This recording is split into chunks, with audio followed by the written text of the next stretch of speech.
Hi, this is John with WTI.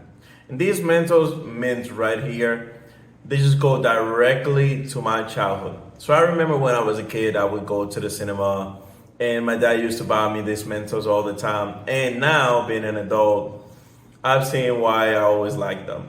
This is a really nice candy, hard candy that is like this texture is like hard in the outside, but it gets really soft in the inside.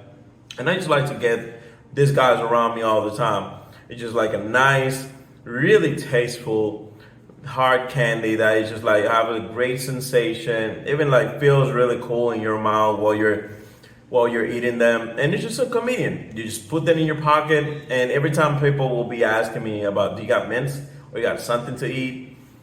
And pretty much I'm always the guy who always has something around. Why? Well, maybe I don't like to have that reputation, but I need to eat. I'm a guy who eats a lot, and he's always having some nice cravings like this. Is really good. So this was John with WTI, and that was my point of view.